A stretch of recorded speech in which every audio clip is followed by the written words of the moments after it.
Tayyib, bismillahirrahmanirrahim. Assalamualaikum warahmatullahi wabarakatuh. Kami dari kelompok 6, mata kuliah pengembangan kurikulum dan pembelajaran, kami akan memaparkan makalah kami yang berjudul Merekonstruksi Proses Implementasi Kurikulum. Kami beranggotakan dari dua anggota. Yang pertama saya sendiri, Umitur Rasyidato Azaria, dan teman saya, Kak Robiatul Adawiyah Fairuz. Baik, untuk pembahasan selanjutnya, kita akan memulai membahas tentang pendahuluan. Pendidikan merupakan salah satu pilar utama dalam pembangunan suatu bangsa. Kurikulum sebagai pedoman dalam proses pendidikan memiliki peran yang sangat penting dalam menentukan kualitas dan relevansi pendidikan yang diberikan kepada peserta didik. Namun, ada banyak tantangan yang muncul selama implementasi kurikulum yang dapat mempengaruhi tingkat keberhasilannya. Oleh karena itu, merekonstruksi proses implementasi kurikulum untuk menjadi lebih terarah dan sistematis adalah hal yang sangat penting. Sebelum kurikulum diimplementasikan, maka diperlukan peninjauan secara berkala untuk mengetahui apakah dinamika perkembangan bidang-bidang keilmuan yang dituangkan dalam bentuk materi pelajaran dan metode penyampaiannya telah sesuai. Karenanya, para perencana dan pengembangan kurikulum perlu dilakukan analisis secara cermat dan selanjutnya menyusun rencana pembelajaran dengan menentukan model serta mengatur strategi pembelajaran dan mengimplementasikannya ke dalam proses belajar mengajar. Dan diharapkan makalah ini dapat memberikan wawasan baru dan saran praktis untuk meningkatkan kualitas implementasi kurikulum di sekolah dengan memahami peran dan tahapan yang diambil masing-masing pihak. Pendidikan dapat memberikan kontribusi terbaik untuk perkembangan masyarakat melalui pengalaman belajar yang lebih bermakna bagi siswa melalui pendekatan yang lebih terstruktur dan kolaboratif. Tema pembahasan kita kali ini itu terdapat 3 poin. Yang pertama adalah merekonstruksi kurikulum, yang kedua tahapan implementasi kurikulum, dan yang ketiga adalah peran kepala sekolah dan guru dalam implementasi kurikulum. Baik, yang pertama adalah merekonstruksi kurikulum. Rekonstruksi secara bahasa asalnya dari kata re, yaitu kembali atau sekali lagi, dan contraction yang artinya pembangunan. Sebagaimana arti lainnya bahwa rekonstruksi adalah membangun kembali. Pembaharuan dalam segi bahasa memiliki arti yang luas, dan untuk menyederhanakannya diperlukan objek yang bersifat fisik atau non-fisik. Dalam pembaharuan fisik tersebut, sebagai contoh dalam hal pembaharuan bangunan, maka pembaharuan disebut dengan renovation, restoration. Sedangkan dalam objek non-fisik, kata pembaruan ini menjadi innovation, revival, atau modernization. Dan berikut adalah beberapa aspek yang biasanya dipertimbangkan dalam merekonstruksi kurikulum. Yang pertama adalah relevansi perkembangan zaman, yang kedua keterlibatan berbagai pihak, yang ketiga pendekatan yang lebih kontekstual, yang keempat pendekatan pembelajaran yang inovatif, dan yang terakhir adalah evaluasi yang lebih komprehensif. Pembahasan yang selanjutnya adalah tahapan implementasi kurikulum. Implementasi kurikulum adalah pelaksanaan kurikulum yang mencakup tujuan isi dan bahan pelajaran yang digunakan dalam penyelenggaraan kegiatan pembelajaran untuk mencapai tujuan pendidikan tertentu. Implementasi kurikulum ini diwujudkan dalam bentuk pengalaman belajar dengan prinsip-prinsip yang menjadikannya lebih mudah dan lebih efektif untuk dikomunikasikan ke berbagai pihak seperti pimpinan sekolah dan juga staf pendukung lainnya. Nah, implementasi kurikulum merupakan bagian dari keseluruhan manajemen kurikulum yang mencangkup pengembangan kurikulum, implementasi kurikulum, umpan balik, evaluasi, modifikasi, dan yang terakhir adalah konstruksi kurikulum. Dan manajemen kurikulum merupakan upaya dari keseluruhan proses delivery tujuan dan isi kurikulum ke dalam proses pembelajaran di sekolah. Dan suatu kurikulum harus memiliki kesesuaian atau relevansi yang meliputi 2 hal. Yang pertama adalah kesesuaian antara kurikulum dengan tuntutan, kebutuhan, kondisi, dan perkembangan masyarakat. Dan yang kedua adalah kesesuaian antara komponen-komponen kurikulum, yaitu sesuai dengan tujuan, proses sesuai dengan isi dan tujuan, demikian juga evaluasi sesuai dengan proses, isi, dan tujuan. Nah, agar implementasi dapat terimplementasi dengan baik, diperlukan juga beberapa langkah-langkah. Yang pertama adalah langkah perencanaan pembelajaran. Perencanaan pembelajaran ini merupakan garis besar yang digunakan untuk merencanakan apa yang harus dipelajari. Selanjutnya adalah pelaksanaan pembelajaran. Pelaksanaan pembelajaran yang mencakup aktivitas pembelajaran seperti praktikum, teori, studio, praktik lapangan, atau bentuk lainnya yang sesuai untuk mencapai tujuan pembelajaran. Poin yang ketiga adalah penilaian pembelajaran. Aktivitas ini digunakan untuk mengevaluasi keberhasilan pembelajaran. Dan yang keempat adalah monitoring dan evaluasi. Monitoring adalah aktivitas yang berkesinambungan untuk memulai pelaksanaan pembelajaran dan melakukan koreksi yang diperlukan untuk mencapai tujuan pembelajaran. Sedangkan evaluasi adalah aktivitas untuk menilai pelaksanaan kurikulum dan efektivitasnya, serta memberikan saran untuk ditindaklanjuti. Selanjutnya adalah prinsip implementasi kurikulum. Dan di dalam implementasi kurikulum ini juga terdapat beberapa prinsip yang harus diikuti atau yang harus ada. Yang pertama adalah kesempatan yang sama. Nah, prinsip ini mengemukakan tentang kesempatan yang sama bagi seluruh peserta didik untuk memperoleh pengetahuan, keterampilan, dan juga sikap. Kemudian, prinsip yang kedua adalah berpusat kepada anak. Adanya upaya pembelajaran yang disampaikan secara aktif, kreatif, efektif, dan menyenangkan, serta dengan penilaian yang komprehensif dan berkelanjutan. Yang ketiga, pendekatan dan kemitraan. Semua pengalaman belajar, mulai dari taman kanak-kanak hingga SMA, dirancang dan berkesinambungan. Dan yang terakhir adalah kesatuan dalam kebijakan dan keberagaman dalam pelaksanaan. Meskipun standar kompetensi dibuat oleh pusat, praktiknya harus disesuaikan dengan kebutuhan dan kemampuan masing-masing sekolah atau daerah. Teman saya, Kak Robiatul Adawiyah. Kepada Kak Robiatul Adawiyah, disilahkan. Oke, terima kasih untuk waktu dan kesempatannya. Ya, di sini saya akan memaparkan sedikit materi tentang peran kepala sekolah dan guru dalam implementasi kurikulum. Oke, yang pertama ada peran kepala sekolah. Kepala sekolah merupakan motor penggerak bagi sumber daya manusia sekolah, terutama guru dan karyawan. Kegagalan suatu sekolah, terutama dalam hal memberdayakan guru-guru untuk menyediakan lingkungan kerja yang ramah karyawan, dapat dianggap sebagai hasilnya. Jadi, di sini peran kepala sekolah itu adalah merupakan motor penggerak untuk sumber daya manusia di sekolah yang berhubungan langsung dengan guru dan karyawan. Jadi bagaimana kepala sekolah itu menciptakan lingkungan kerja yang ramah karyawan, itu bisa dianggap sebagai keberhasilannya, seperti itu. Nah, kemudian kepala sekolah memiliki tanggung jawab untuk mengelola sekolah sebagai institusi pendidikan yang dipimpinnya, terutama dengan menyusun kurikulum yang sesuai dengan tujuan pendidikan, baik dalam skala kecil maupun skala besar seperti tujuan pendidikan nasional. Nah, selain kepala sekolah itu menjadi motor penggerak bagi sumber daya manusia, kepala sekolah juga memiliki peran untuk mengatur kurikulum, seperti itu ya, untuk bisa mencapai tujuan sekolah, untuk bisa mencapai tujuan dari visi misi sekolah, seperti itu. Nah, kemudian di sini ada peran kepala sekolah. Sangat penting bagi kepala sekolah untuk merancang kurikulum yang sejalan dengan tujuan pendidikan nasional. Dalam situasi ini, kepala sekolah diharapkan dapat mengelola proses pengembangan kurikulum, mengarahkan tim pengembangan kurikulum, dan memastikan bahwa kurikulum tersebut mendukung tujuan pendidikan nasional.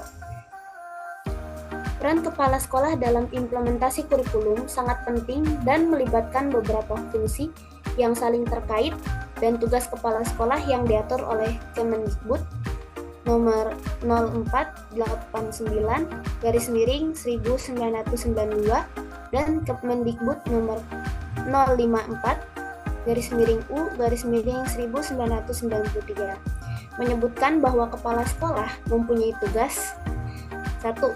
Menyelenggarakan kegiatan pendidikan, 2.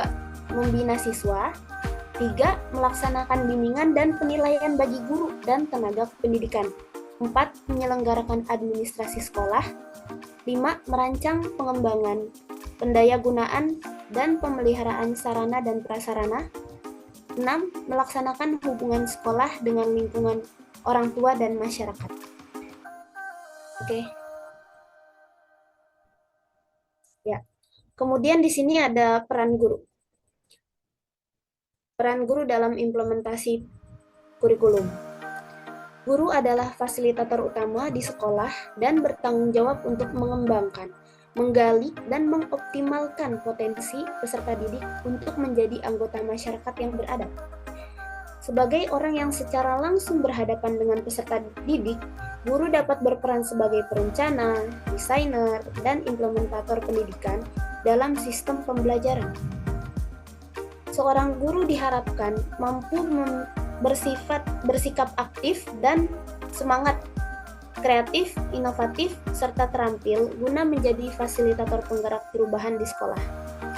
Sebagai fasilitator, guru melaksanakan pembelajaran berdasarkan prinsip-prinsip Merdeka Belajar sebagai berikut. Ya, sebentar Kak, jangan di next slide dulu. Ya, kalau tadi tugas kepala sekolah itu adalah sebagai motor penggerak yang berhubungan langsung dengan guru dan karyawan yang sumber daya sekolah yang ada di sekolah tersebut, maka kalau guru ini berhadapan langsung dengan peserta didik. Ya. Jadi guru ini sebagai fasilitator utama ya, yang berhadapan langsung sebagai implementator kepada peserta didik yang langsung mengimplementasikan kurikulum yang ada di sekolah tersebut atau kurikulum yang dipakai oleh sekolah tersebut kepada peserta didik. Ya, seperti itu. Nah, jadi guru itu memiliki tanggung jawab untuk mengembangkan, menggali, dan mengoptimalkan potensi peserta didik. Oke. Boleh di next slide, Kak. Nah, di sini ya selanjutnya ada beberapa peran guru. Yang pertama ini peran guru dalam implementasi kurikulum. Di sini yang pertama ada pembelajaran sesuai kondisi peserta didik. Nah, jadi sebelum memulai pelajaran itu kalau di kurikulum Merdeka itu ada namanya asesmen diagnostik. Nah, di sini asesmen diagnostik itu dilakukan untuk mengetahui kondisi dari murid sebelum mulai pelajaran, untuk memetakan murid bagaimana kondisinya, bagaimana tingkat pemahamannya, dan bagaimana latar belakang murid tersebut sebelum memulai pelajaran. Oke, selanjutnya ada pembelajaran sepanjang hayat. Jadi materi yang disampaikan oleh guru itu juga yang harus memiliki kesinambungan. Berkesinambungan antara satu ilmu dengan keilmuan yang lain hingga menciptakan pemahaman yang terintegrasi. Holistik. Nah, yang ketiga ini ada holistik, yaitu adalah materi yang diajarkan ini tersampaikan secara menyeluruh, gitu ya, sesuai dengan modalitas gaya belajar si peserta didik. Nah, makanya sangat penting sekali untuk guru itu melakukan asesmen diagnostik di awal pembelajaran untuk pemetaan bagaimana kondisi si anak dan bagaimana gaya belajarnya dan lain hal. Oke. Kemudian relevan ya. Relevan ini maksudnya pembelajaran yang disampaikan harus sesuai dengan nilai dan nilai-nilai yang ada di masyarakat, kemudian dengan nilai-nilai kebudayaan dan lainnya. Oke. Dan kemudian berkelanjutan. Berkelanjutan ini maksudnya pembelajaran yang disampaikan itu long life, berkelanjutan untuk kehidupan si peserta didik. Oke, lanjutnya. Peran guru dalam merekonstruksi proses implementasi pendidikan. Nah, guru dapat dikatakan sebagai barisan pengembang kurikulum terdepan karena merekalah yang selalu menilai dan menyempurnakan kurikulum. Guru juga berperan sebagai komunikator, motivator belajar, pengembangan media belajar, pencoba, penyusunan organisasi, dan manajer sistem pembelajaran pembimbing baik di sekolah maupun di masyarakat untuk memastikan pendidikan yang berkelanjutan. Sebagai pengembang kurikulum, Guru memiliki kewenangan untuk mendesain kurikulum mereka sendiri. Guru tidak hanya dapat menentukan tujuan dan materi pelajaran apa yang akan diberikan, tetapi juga dapat menerapkan strategi dan sistem evaluasi. Oke.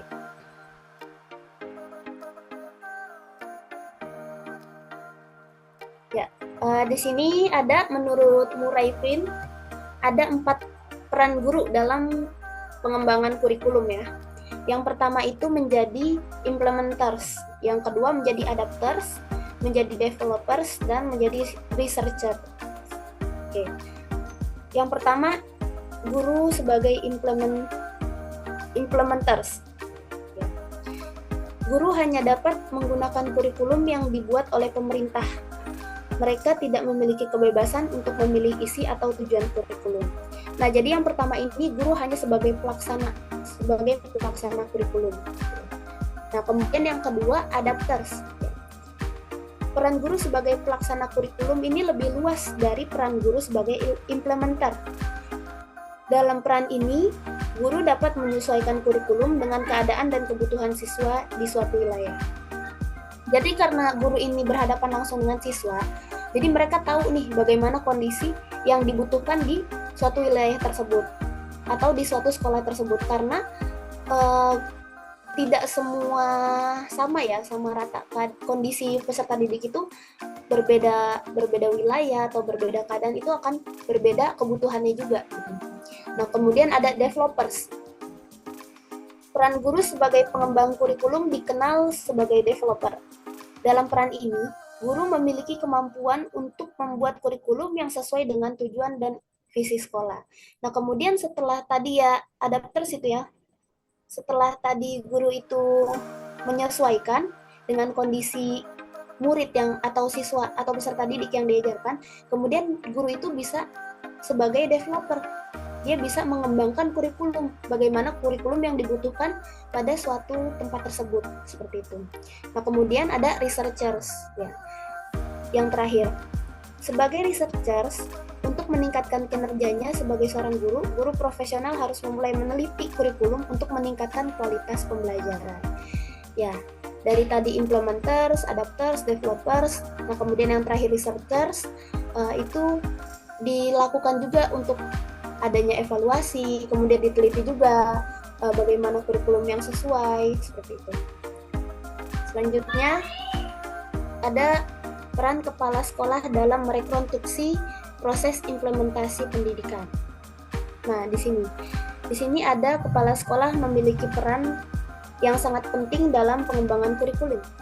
Oleh karena itu, setiap kebijakan, kemampuan, visi, respon, dan kreativitas yang mereka gunakan saat mengubah kurikulum juga berdampak besar pada pembuatan kurikulum. Peran kepala sekolah dalam merekonstruksi proses implementasi kurikulum ini ada beberapa ya di sini disebutkan. Yang pertama itu ada kepala sekolah sebagai edukator. Ya. Jadi yang dimaksud kepala sekolah sebagai edukator ini adalah kepala sekolah sebagai pendidik. Ya. Bagaimana dia bisa mengarahkan guru-guru, kemudian karyawan itu untuk memberikan pelajaran yang sesuai dengan kebutuhan peserta didik. Nah, kemudian ada kepala sekolah sebagai administrator.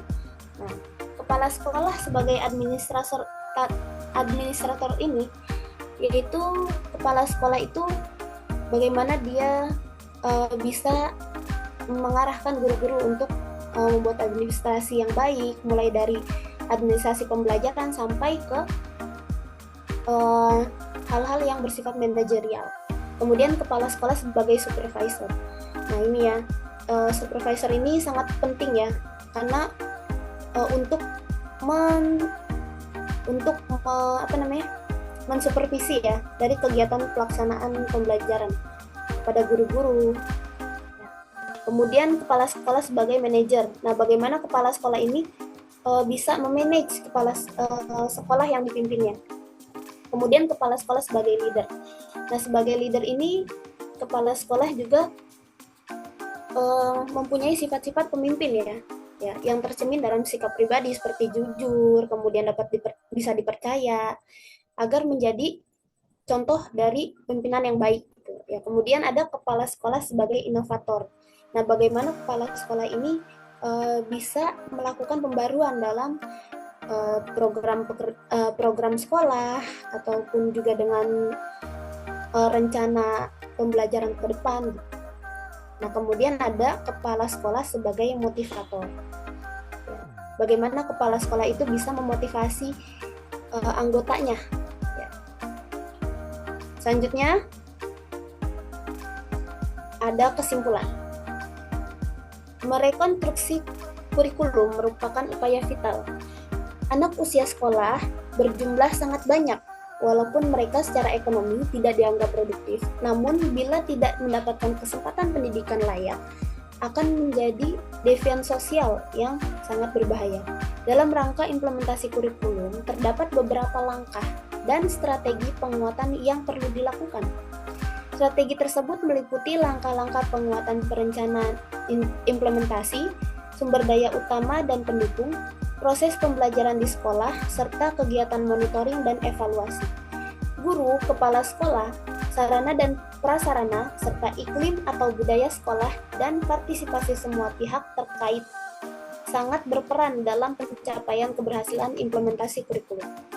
Guru dan kepala sekolah sebagai pengembang kurikulum memiliki kebebasan penuh untuk menyesuaikan kurikulum dengan pengalaman belajar yang dibutuhkan siswa dan sesuai dengan karakteristik, misi, dan visi madrasah atau sekolah.